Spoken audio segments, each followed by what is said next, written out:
And when I realized what it really is, it's about understanding needs, helping people, figuring out solutions together, collaboration. I was like, oh, dang, I've been doing this my whole life. I just didn't call it sales. But we do have that ick factor about it. We all think of sort of the pushy, manipulative, cheesy sales guy. That's such a small, minute portion of salespeople. And even those guys don't want to be that. So let's No, change the some of them script on do. sales. Yeah. Yeah, but Kick 'em polyesters out of the going out, club. Alan. Polyester Sansabills are going out, brother. I'm telling you. The tie that's a little too short, the Sansabills coming over the big belly, gonna sell me a car, gone. Yeah. What can I do to put you in this car today? Today. Tommy Two Thumbs. That's what I call him. All right, what is Tommy Two Thumbs? That's He's awesome. he's literally the avatar that I think people have of a cheesy sales guy or gal, right? It's like, hey, what's it gonna take? Like you said. And I even teach this when I'm doing seminars and workshops with clients, and I have it on the board, and it's a guy, sunglasses inside, lots of gold chains, pinky rings, shirt unbuttoned to the belly button, the whole thing. Lots of Belt cologne. slacks. Absolutely, Your car, absolutely. canoe. Oh, Yeah, it's got to be Drakkar. something from the drugstore for sure. But Right. Going old top school shelf drugstore. Top shelf drugstore. But So, all right. yeah. So, Tommy Two Thumbs. Welcome to the Small Business Safari, where I help guide you to avoid those traps, pitfalls, and dangers that lurk when navigating the wild world of small business ownership. I'll share those gold nuggets of information and invite guests to help accelerate your ascent to that mountaintop of success. It's a jungle out there, and I want to help you traverse through the levels of owning your own business that can get you bogged down and distract you from hitting your own personal and professional goals. So strap in, adventure team, and let's take a ride through the safari and get you to the mountaintop.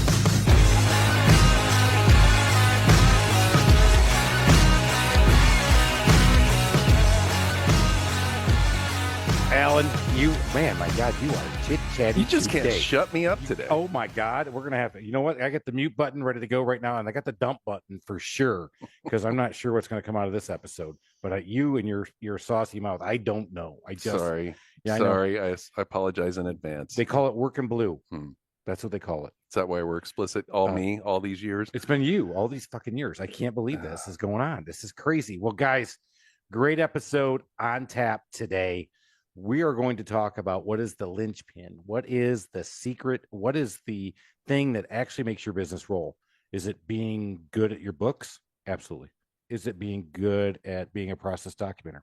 Of course. Is it good at making sure that people pay you? Well, let me tell you about that, ladies and gentlemen. Yes. But what makes it work? Alan, go. You got to drive sales. You got to have sales. And you know what? We're not just going to go grade school sales shit here today, boys. No, girls. How about high school sales? No, I say no. How about junior college sales? Nope, not even there. We're going higher. Keep going, Alan. Keep going. Undergrad sales. Oh my God, no. We have graduated from there. We're off the bachelor's. Masters of sales. No, no, my God. We're going to the top. We're going to the pinnacle. Where are we going, Alan? The doctor. We have the sales. doctor, Dr. Cindy McGovern in the house, First Lady of Sales. Doc, thanks for coming in and let's go. For having me, guys. It's a pleasure to be here, and I just already know this is going to be a hoot. So let's do this. Let's do this. Oh my gosh. So, all right, Doc, we need a lot of help in sales. We all do. We all wish we were better at it. We all think sometimes we think we're really good at it until you get hit in the nose. And as they say, that's Mike Tyson. Everybody has a plan until you get hit in the nose. So you have made your life's mission at getting into sales and helping people with it. So what's the secret? Give us I'm sure it's just one line, and then we're going to close up this episode. Call it good. Doc is 5 minutes. We're done, right? Yeah. Is that all it is? Is that all it takes?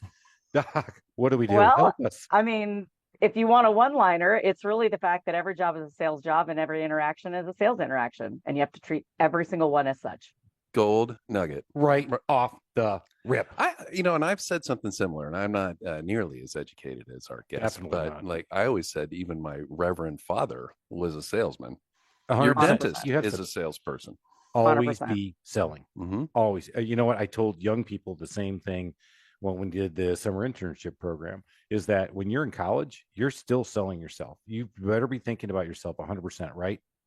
So, Absolutely. Well, and that mindset is so important because, and I think you use the word ick in taking the ick out of sales, because there's so many people that just think it's this vile practice that only snakes use. And it's not true.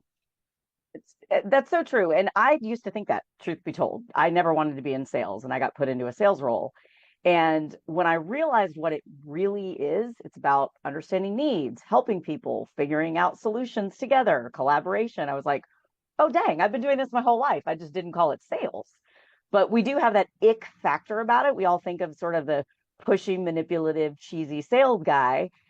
That's such a small, minute portion of salespeople. And even those guys don't want to be that. So let's No, change the some of them script on do. sales. Yeah. Yeah, but Kick them polyester's out of the going out, club. Alan. Polyester Sansabills are going out, brother. I'm telling you. The tie that's a little too short, the Sansabills coming over the big belly, gonna sell me a car. Gone. Yeah. What can I do to put you in this car today? Today. Tommy Two Thumbs. That's what I call him. All right, what is Tommy Two Thumbs? That's He's awesome. he's literally the avatar that I think people have of a cheesy sales guy or gal, right? It's like, hey, what's it gonna take? Like you said. And I even teach this when I'm doing seminars and workshops with clients, and I have it on the board, and it's a guy, sunglasses inside, lots of gold chains, pinky rings, shirt unbuttoned to the belly button, the whole thing, Lots of Sansabelt cologne. slacks. Absolutely, Dracar, absolutely. canoe.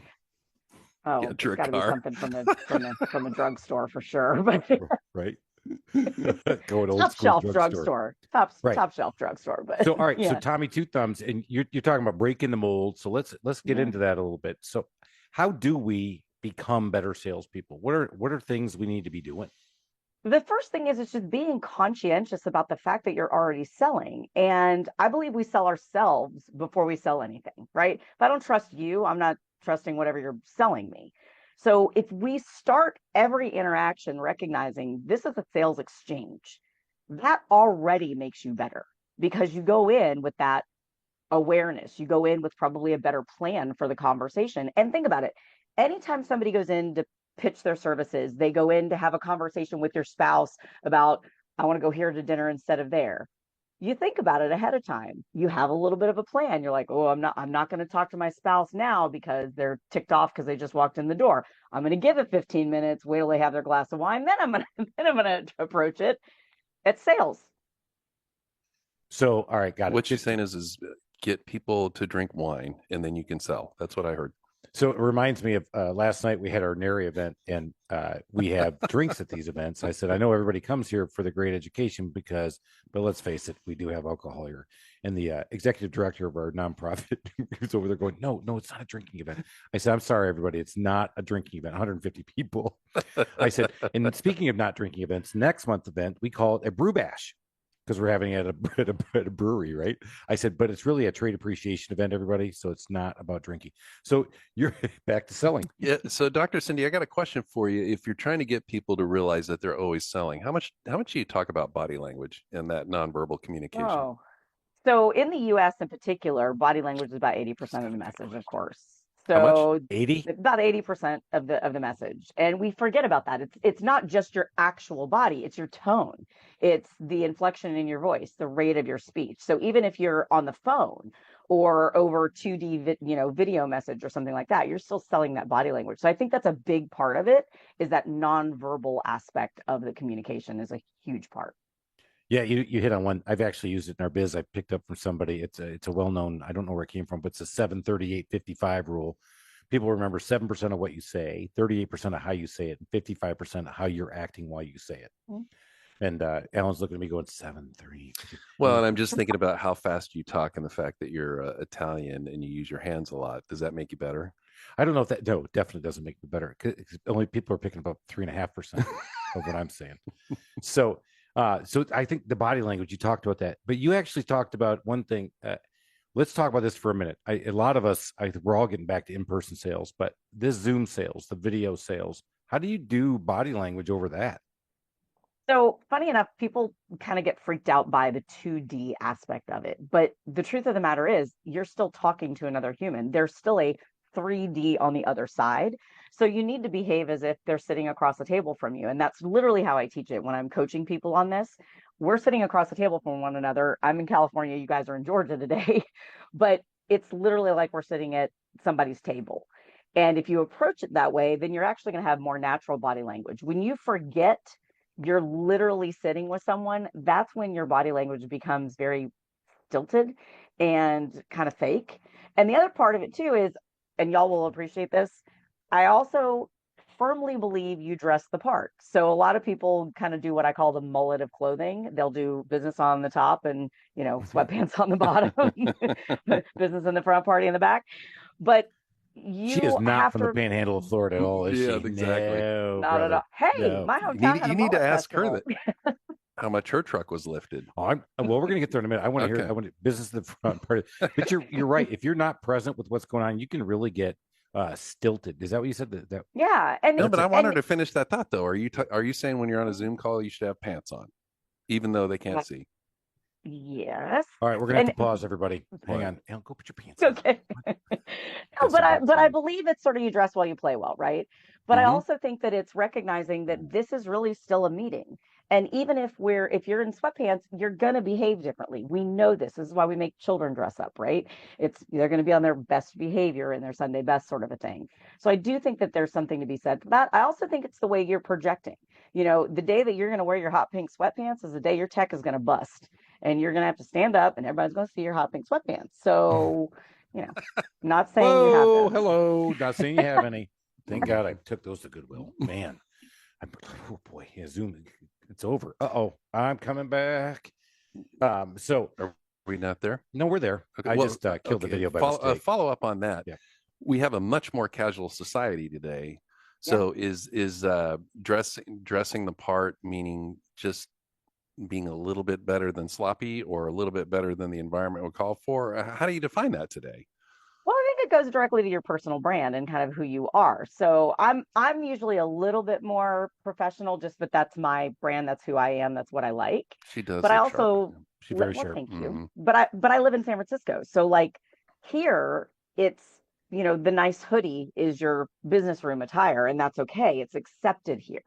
So if I go back to the South and in Atlanta, it's going to be a little bit more formal. In New York City, it's going to be much more formal. So it just kind of depends on where you're at. But I think it really is about the reflection of you and what you want to put out there into the world. And so I will always want to put out sort of that positive professional image. She hit on one. I think we snuck it in there. I just love that phrase though. Dress well, play well. That is so key. My mother, I remember when I went for my first interview, it was going to be for in a machine shop, right? I was going to work as a dockhand and then work my way up in the machine shop when I was in high school. And I was getting dressed. She goes, no, you need to go put a tie on, Christopher. I said, Ma, I'm going to interview for a dock job. She goes, you're interviewing for the job you want to be, not the job you have. You're the job you're asking for. Well, it's funny. So I'm in, Dr. Cindy, I'm in commercial real estate, and I think about this a lot. So if you think about a residential real estate agent, it's white Lexus, bottle blonde, lots of cologne, and some sort of a suit, right? And in commercial, it's different. I mean, I might be tromping through some woods, I might be going through a dirty warehouse, and there still are some people in my side of real estate who will put on a suit, but it almost seems cheesy. It goes back to that Tommy Two Thumbs. And so it's like, where is that happy medium to where I want to dress competently? I want to let them feel like, okay, I'm dealing with somebody who knows what they're doing, but at the same time, it's a really tough balance. It is a tough balance, but I think it goes back to sort of, again, what you want to project. So, for instance, my guess is if you were meeting with me and I was an investor and you had been traipsing through a warehouse and you were covered in dust and you had work boots on and had a hard hat at some point, when you showed up to that meeting to try to win my money, you're going to tell me what you did earlier. You're going to actually explain it. You're not going to be like, hey, here I am, I'm showing up. You're going to say, oh, gosh, I forgive the dust. Here's what's been happening. Then I know sort of the context of it. And I know you were checking out the warehouse you want me to buy or you want me to invest in. So I think it's the way we sell it. Perfect. I like that. Good nugget there. I'd say, what we do at the Trusted Toolbox, because we sell handyman and remodeling services. I tell all my sales guys over the years, I'm like, you're going to wear a red polo because red is the call to action. I said, but you're always going to have khaki work pants on, and you're always going to have the tape measure on the side of your belt. And you're going to have a portfolio that you can write in, even with electronics. I said, because you need to look the part. You look the part of, I can't see your hands. They better be calloused because I'm expecting you know how to do this.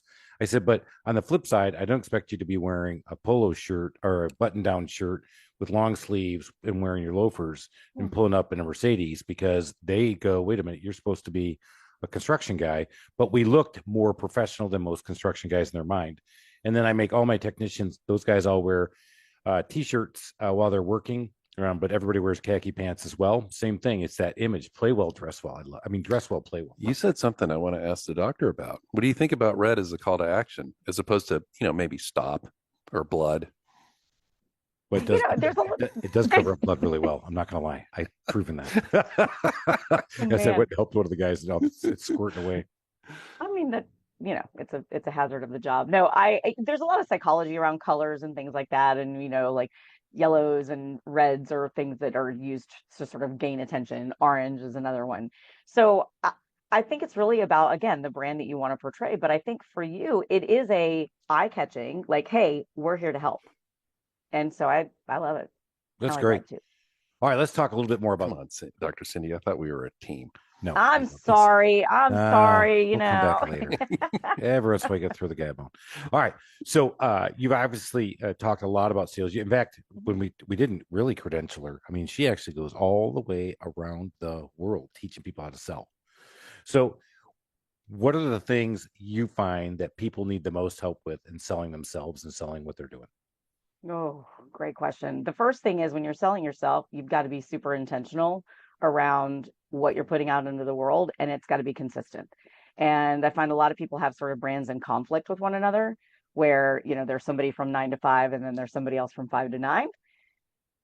Gives people a difficult way of having to file you in their brain. We need to know who you are. We want to be consistent. We see this with celebrities all the time, right? When they kind of go off brand and we're like, ooh, didn't think that person was going to do that.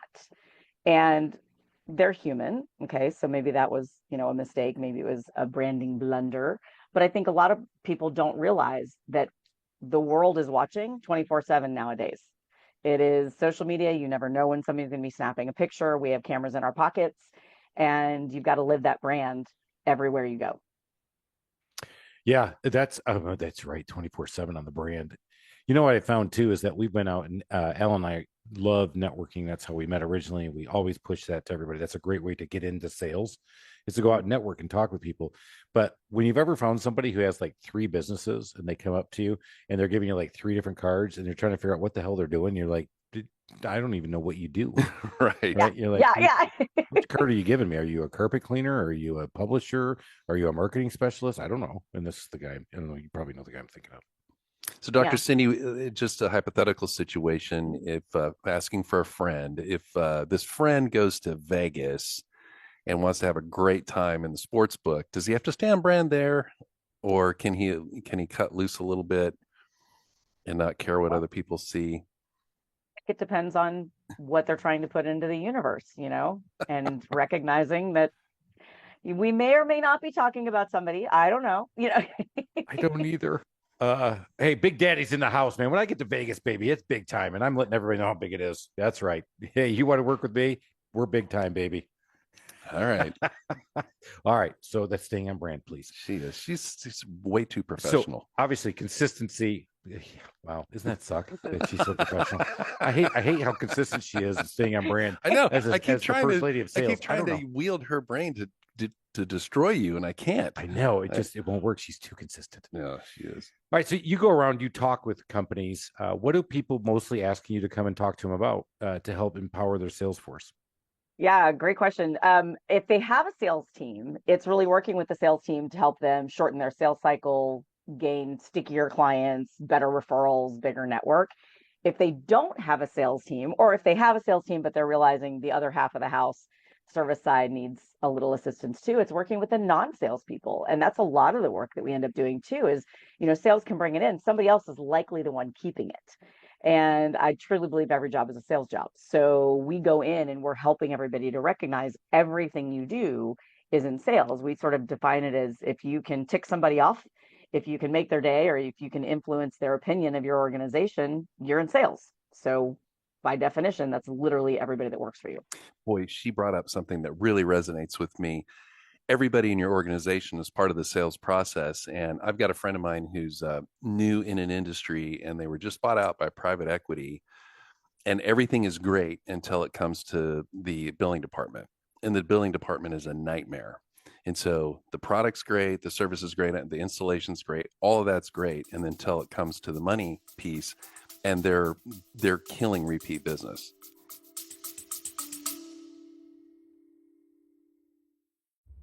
Do you have what it takes to start your own business? Are you tired of the 9-to-5 corporate job and ready to make that leap into entrepreneurship? Then you need to check out From the Zoo to the Wild, the new book by successful entrepreneur Chris Lalamia. This book is a unique perspective on the journey into the wild world of home services and delivering excellence in service while working in customers' homes. Lalamia shares his path to success in this industry, including proven customer relationship strategies, award-winning customer experience processes, and a unique approach to training a team of service technicians to perform at the highest levels. Whether you're a small business trying to scale or a franchise operation, From the Zoo to the Wild will give you the mindset, habits, leadership style, and customer-oriented processes to succeed as a small business owner in the home services space. So if you're ready to take control of your future, get your copy of From the Zoo to the Wild today, available on Amazon.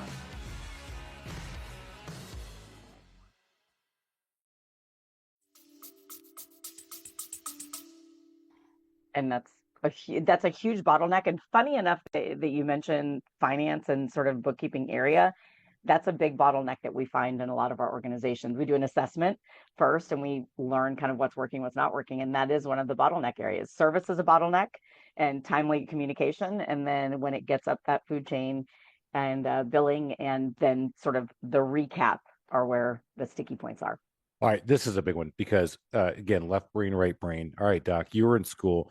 How many accountants did you work with that were good at sales? I mean, you're basically telling these accountants, exactly. Hey, they're like, hey, what do you think your job is? Oh, my job is to get the money in for the company because if I don't get the money in, you guys can't go sell more.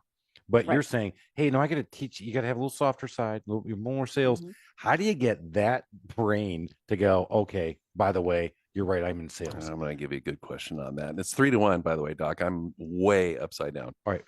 Thank you. All right. Yeah. Answer. I can't wait. I'm a pull over, everybody. Put the windows up. Listen, turn the volume up. Here we go. So when you're talking to somebody who's really going to vehemently oppose the fact that they're in sales, you start with the fact that reminding them they're selling themselves already, and it's not what they're wanting. Because that's what's happening is they're already selling, but they're selling this, we're not going to help you. We're the ones that control all the beans. You can't do this. It's like, hey, you want the sales team to turn in their expense reports faster? Maybe don't be a jerk. Maybe, you want the clients to actually be able to get you the information that you need so that you can turn the billing around. How are you asking? How are you requesting their partnership? How are you asking for the information? How are you communicating? It's like IT. IT is one of my favorites because I always say, well, we're not in sales. And I go, oh, you are the most critical point of sales because you're when everything broke down. Right. So you got to sell these people on the fact that they're not idiots because, yes, I already restarted my computer. You got to sell them on the fact that you're here to help. And you literally deal with crises every day. So what are you putting out there? Are you truly selling what you mean to be selling? And that's where you start to shift their mindset and get their buy-in so that they can recognize it makes their life easier if they approach it from a sales lens. What a great perspective. Oh, turn that lens around is you're already selling. No, I'm not. Exactly. you're anti-selling, bro. You're Whether right. you like it or not, yeah, you're selling. And you want to sell to make your job easier? I love that. Helping people just kind of put the lens back on themselves. That's a great line that I think will help a lot of people with that. The IT people, you're right. They should look at themselves as heroes, not the, oh my God, I got another picnic. You've ever heard to use that one? No. Oh, yeah. All right. I got to tell you my picnic story. So we were implementing a call center years ago when I was in consulting before I got into banking. And we implemented a very sophisticated call center in the late 90s that did the computer pop and integration. And so it was pretty complicated, right? But again, at the end of the day, it comes down to a CSR, somebody taking the phone call. And they, as we implemented the system, you'd have to run around the facility, 100 people. I mean, just think of SIA cubes. And I'm running around with my team. I'm part of the team. And you come over and you find out what the problem is. And you go, yeah, I'm here. Yep. We got to figure it out. Yeah, it's just a picnic. So we're just going to have a good old time with it and we'll get it all figured out. And because you can't piss off the CSR and say the problem's in chair, not in computer. So that's a picnic. So there you go. Oh. We kept them happy. because you had to keep these people really happy because they were always it was a call center for financial management and your money. So anyway, all right, Doc. So you're back. You're helping companies realign, get themselves into sales, and you are helping a lot of these people in the back office, not so much in the front sales line.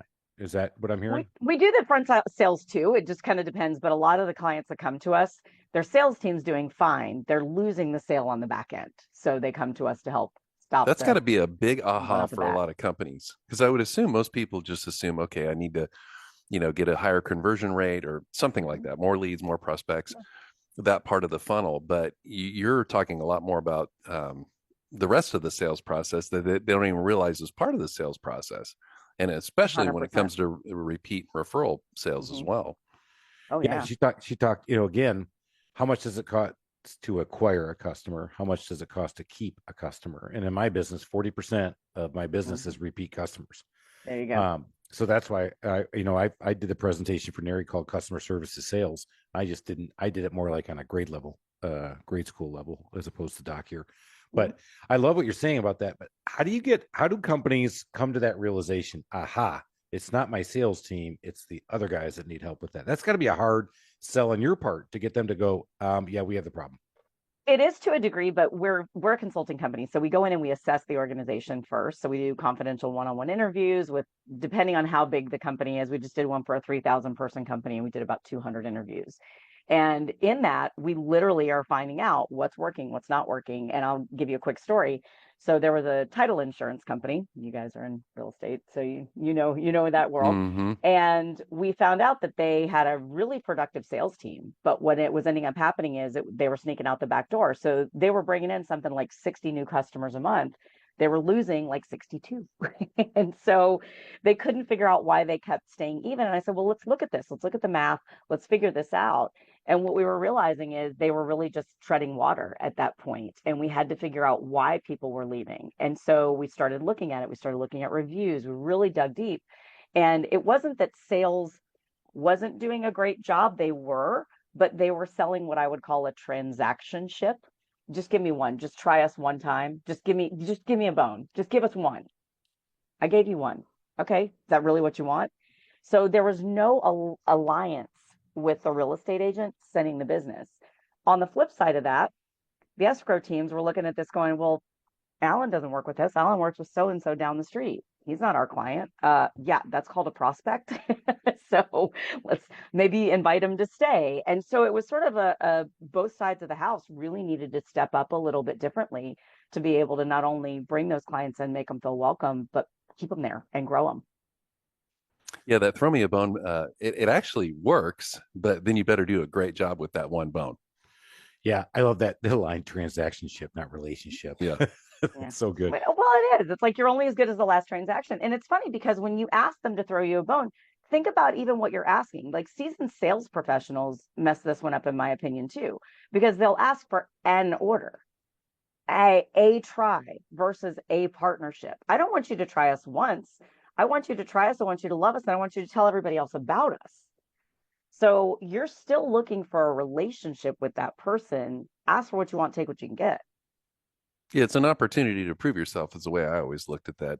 Try me once so I can prove myself, because I understand that you're not going to sign up for a lifelong relationship. But once you see how we do it, then you're going to be much more inclined to do so. Yeah, but you're coming at it from the know, like, and trust and know you're going to deliver on it. I get what's going on. If you're just out there just bringing them in, you're bringing them in the gate and you're taking their ticky and you're hitting the road and you're just the sales hawker at the circus tent.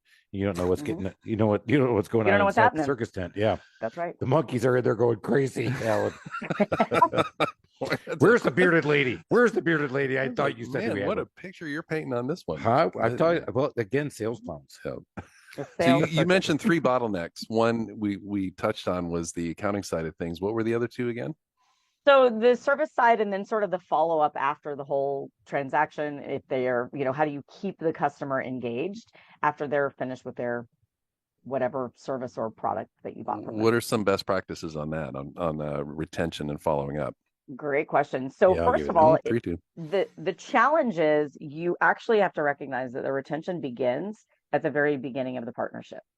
And this is another piece where I find that a lot of even seasoned sales pros mess up is they think it is a trial. They're going to try us. We have to wow them, and then we'll have the longer term conversation. It actually happens earlier than that.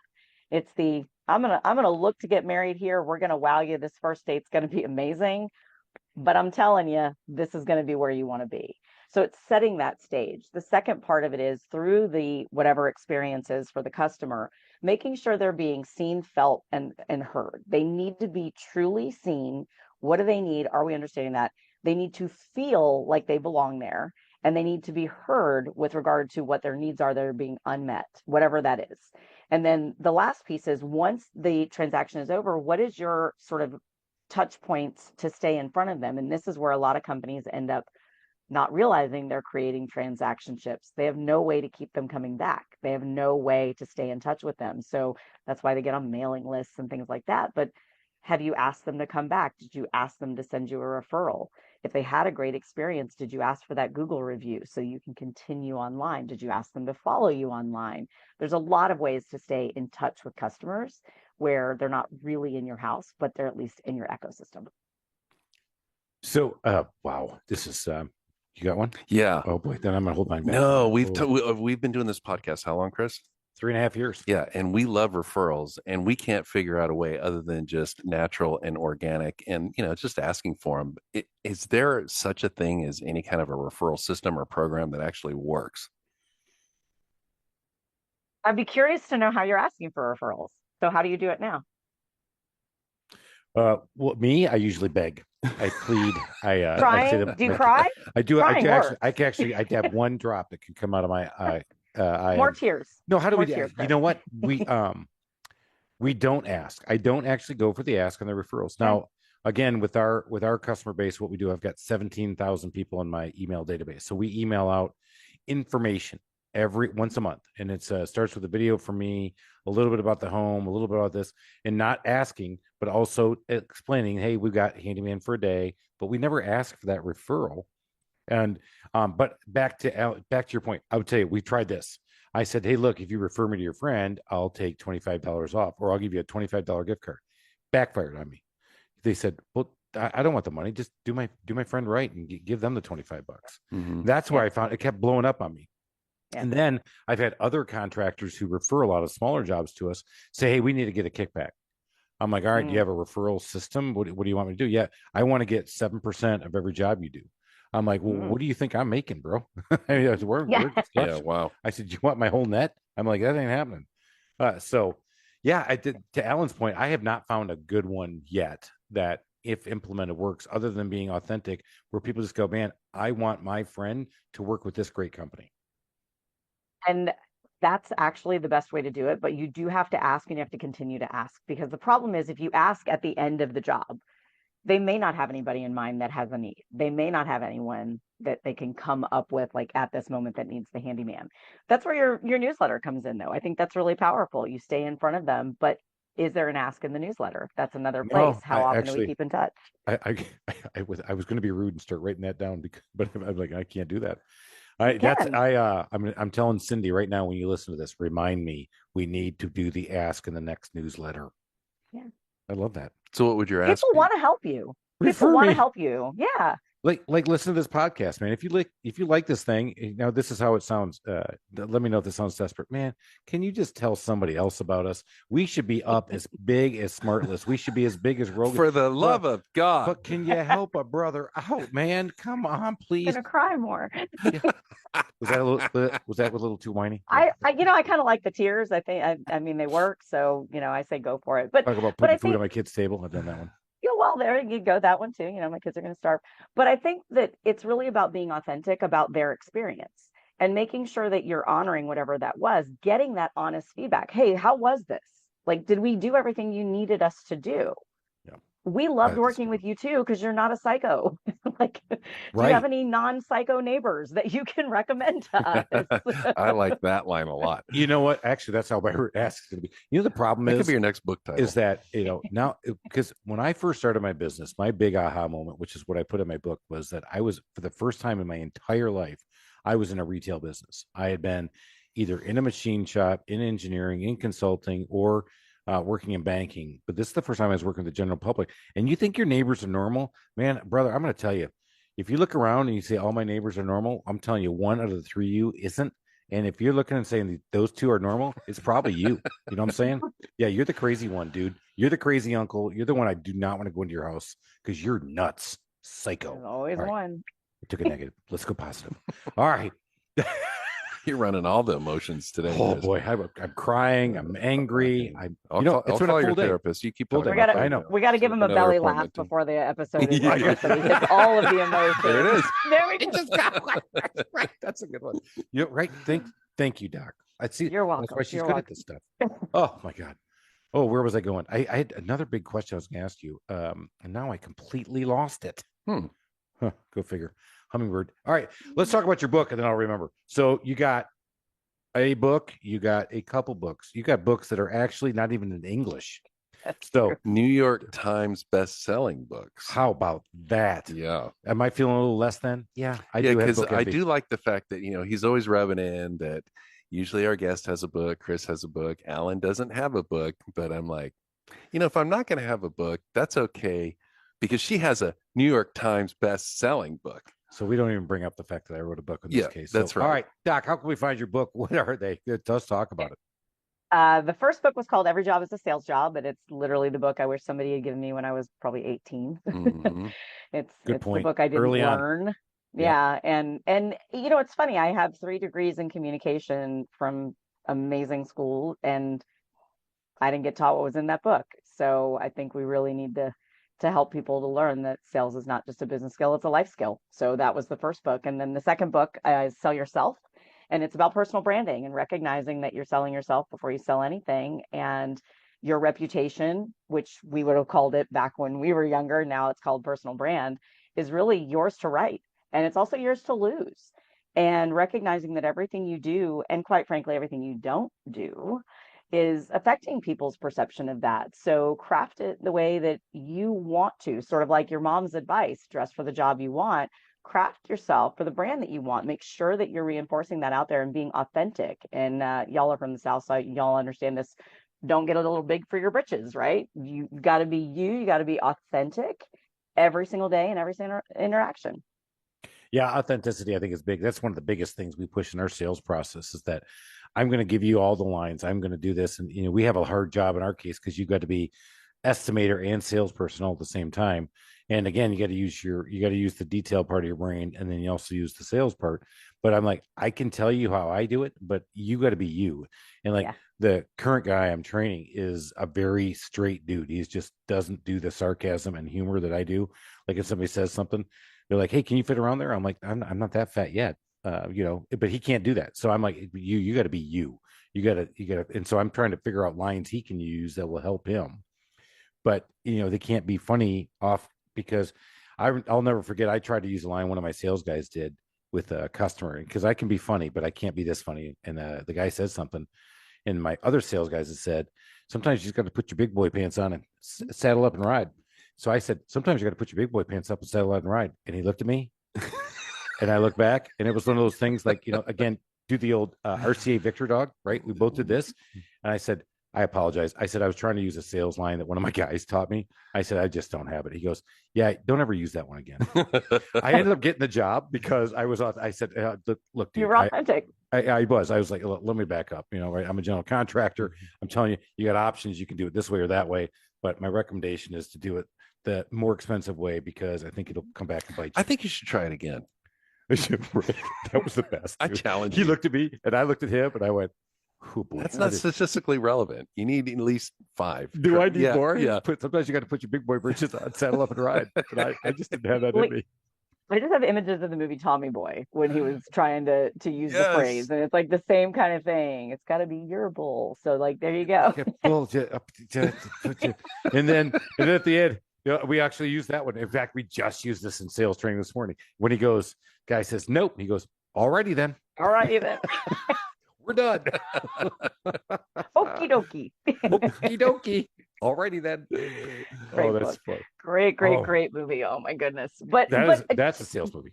But I need you to videotape him when he does this saddle up and ride again. I'm going to need to see video. So Oh yeah, I'm gonna have to ride with him that could be out. your number one short. That you know what? I'm gonna have to probably Cindy, remind me, we're gonna do that one. I'm gonna play that one back out because if you could have been there and seen, I mean, I'm living this vividly Maybe you now, should and it's been like put your fake Southern 15 accent years. on when you do it. I should, Yeah. right? Mm-hmm. So that's what I was gonna ask, Doc. All right, Doc. Mm. So you grew up in the Panhandle of Florida. For those who Yeah. don't know the Panhandle of Florida or Florida in general, if you're a contractor from Florida, it's not how if you lifted your truck, it's just how many inches you lifted your truck. So how many inches did you lift your pickup truck before you left? I didn't have a truck. I had a little red car with T-tops. That's how long ago. Oh, cars with T-tops. Oh, of course you did. From the Panhandle. Of course I had a car with T-tops. Of course you did. Smoking the Bandit. She's riding. Absolutely. It's awesome. All right, so you got 2 books out, obviously, and a New York Times bestseller. So you guys, we are getting seriously for free. You're getting a chance to listen to how cool we are, but we're gonna have to wrap this sucker up because we've got probably like 10 more minutes, and I definitely want to get to those final 4 questions. But is there one more big question? What did we miss? What is the one secret? Give me something. I don't know. I'm gonna cry again. I love that question though. What's the question I didn't ask? The question I didn't ask. Yeah. What's the best question we didn't ask? Great question. The question you didn't ask, that I think your audience would really like to know is, how do you get everybody in your organization involved in the sales process? Well, you fire the ones that don't, right, Chris? That's what I do. Yeah. Am I wrong? Yes, and. Yes, and. Yes, and. Yes, and. But they've got to be bought in, right? Like that's part of the challenge. They got to be when they bought see the other into what ones you're doing with the box here. in their hand walking out the door, then they buy in quick, right, Chris? I Actually, I didn't even mean, let him go out with the box. He just grabbed his mouse and said, "I'm done." Yeah. Fear works. Fear works. I mean, use that fear Yeah. and power. But Thank you. Or Big stick. Yes, and we're doing improv now. Yes, and. Yes, and. All right, Doc, give us a better one. yeah, but I think it's about getting them bought into how this is going to help them at the end of the day. And I think that's the part we forget is the mandate is given. Everybody's going to do this. Everybody, and that's something we tell our clients all the time. They'll say, well, this is a mandatory meeting. Never say that. Never say that. Because that means you've taken completely away my human choice. What you want to do is give people options. Help them to see there is an easier path to do this if you adopt this. There is job security if you start to do these things. You will have greater team members that you can lean on because we will have capacity to hire. There are lots of ways to help them to see how this is going to benefit them at the end of the day. And I think a lot of leaders skip that. They just sort of throw out the mandate, or they'll give the goal and say, okay, well, everybody go do it. Do they know how? And then you have to give them support. You have to give them help and coaching and training on it as well. But the way to do it is get them to see why this is going to help them first, and then it helps the company. Amen. That is awesome. I love that one because I do training with my entire office. We get together, everybody, every other Wednesday. And I had one guy, and I've had multiple guys over the years come up and say, "Hey, you don't pay me for the training." I said, "You want $20 for that hour? You can." I said, "But if you're not catching what I'm putting down," I said, "you're missing out on $500 this week alone." Because I'm teaching you how to get add-on sales. I'm teaching you how to get a better transaction. I'm teaching you how to get into a transaction with a customer, make it happen, and get out of there and get a tip, get a review, which I actually pay you for. I'm like, if that's what you're thinking the whole time you're in training. And then on the flip side, the positive side of this is I've had some guys say, you know what? I actually start to look forward to that training. I didn't believe it in the beginning, but now I get what you're doing, and it's helped me, and I've been able to do great things for my family. So I love hearing that stuff, man. Love that. Awesome. Yeah, that's awesome. All right, Doc, we all need to figure out how to find you. So how do we find you? And let's get into those final 4 questions. Excellent. So I can be found at drcindy.com, drcindy.com, or at 1ST Lady of Sales, First Lady of Sales on all the different platforms, and orangeleafconsulting.com, orangeleafacademy.com. Dang, we'll put those all in the show notes. We're going to do all that. Now let's get into it, shall we? Let's do it. All right. What is the favorite book you would refer to our audience? That you didn't write. That's right. And it doesn't have to be a bestseller. Disclaimer? Come on. No. So the book that I used to use when I was a college professor that I used for interpersonal communication was How to Win Friends and Influence People. It's an oldie but a goodie. and I think it should be required reading for adulting. So Not hands mandatory. down. We don't use mandatory. No, we Nope. do. It's going to make your life better. Required. We're going to make your life That better. was a test the doctor gave us right there. Yeah, that's good. We were I got listening. it. I was listening. I'm You opting in. passed. I'm Good opting job. in. Yes, please. Yes, please. All right. That is such a classic. What is the Such a favorite good one. feature of your home? My balcony, actually. All right, because go ahead, lay it out. I can see the Transamerica building. It's Because you're in Nice. San Francisco Yeah. on the hill. That's looking awesome. What a great city to be in. I know it's getting some bad press, but people who live there are like, dude, wrong. I don't go Yeah. down by that area anyway, so it doesn't matter. It's funny you say that. Literally, everybody's like, "Oh my gosh, are you guys still there?" I'm like, "Y'all know me. I'm kind of prissy. Like, I wouldn't be here if it was what the news is showing." You know? Right? Awesome. All right. So you talked about this customer service and sales and all that. One of the things that Alan and I really pride ourselves on is that when it comes to customer service, we are Customer service freaks. Yeah. Let's go. All right, Doc, what is a customer service pet peeve of yours when you're out and you're the customer? Having to repeat myself. What? Say that again. When Sarcasm, smartass. Don't know. We're all of them. gold Thank you. star for both Right? of you. All right, give us an example. So you tell one person, then you get transferred to another person, or you got to go tell this person the story, then you got to go tell it to them. Or they say, "Oh, I just read your notes. Can you tell it to me again?" No, you're wasting my time. These are billable hours. I told it to one person. That should be enough to get me a solution. And that is one of my biggest pet peeves, is having to just repeat it. Excellent. That is a great one. Mm-hmm. All right, Prissy, T-tops. Here we go. We got to hear a DIY nightmare story, though, because we love this stuff. I brought this thing up to somebody else the other day, and I'm like, no, I want something better. He goes, "Oh, dude, I just don't do much." I'm like, dude, I can tell you, like, every one of my fingers has had a nail in it. I said, there are, I mean, yeah, I know, but don't worry, they're still here. I didn't cut them yet. One left. So give us I know a you have DIY one finger nightmare because story. you show it to me an awful lot. Yeah, that's right. So truth be told, I'm not much of a DIY kind of gal, but I was pretty proud of myself that I figured out how to resurface the bathroom cabinets. And my husband was out of town, and you can find anything on YouTube, and the hardware store, you find the guy that looks like he knows what he's doing, and then he'll help you. And so I got them all the different cabinet parts off, got everything done. This was a long time ago. Not proud of this, but I didn't have like an electric screwdriver, so I was literally doing this with it. Couldn't figure out which hinge went with which one, couldn't get the doors back on the right ways, so ended up having to call somebody to come and help me at the very end, who brought his magic electric screwdriver and did what took me 45 minutes in like 5 minutes. So Yep. a little embarrassed by that, but hey, it's true story. That's a little one, but that's a big one. People don't realize that one. So sometimes you get in there and you start deconstructing everything. You're like, you know what? I'm going to change out my own outlet. I can do that. And you go in there and it's a 3-way. And they're like, oh, I did that. Here's the thing I would tell everybody. Always take a picture of it with your phone before you get started in today's world. And then don't be afraid to actually go ahead and put some numbers on things. It's okay. You can tape it because you don't know how it goes together. And that's definitely a great lesson. And that's what happened to you with your hinges and those cabinet doors. That's amazing. Yep, that's a good one. Funny you say that. He actually asked me, he goes, "Did you number them?" No, Great. the YouTube video did not tell me to number them. This is so wild. I love Zoom.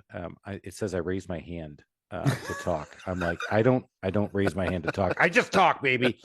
All right. Everybody, you just went to graduate school, so go get your caps on. Graduation season. Move that tassel over to the right side, left side. I would. I don't even know. That doesn't matter. What was it, Doc? You did it a couple times. I'm trying to remember. Oh, Left side, right. right Move side. it from the left to the right. You've done it. You've graduated. Go put some of this stuff in action. Go back and re-listen to it. My challenge to you is before you get to that next episode, try something. Always be selling yourself. Doc told you that right there. You're always in sales, no matter what you are. You know what? Share this with some of your folks. Share this with other people too. Let them know. Follow us. Give us a share. Put your big boy britches on, Chris. And let's go out and saddle up and ride, Alan. We're out of here. Cheers, everybody. Thank you for listening to this episode of the Small Business Safari. Remember, your positive attitude will help you achieve that higher altitude you're looking for in the wild world of small business ownership. And until next time, make it a great day.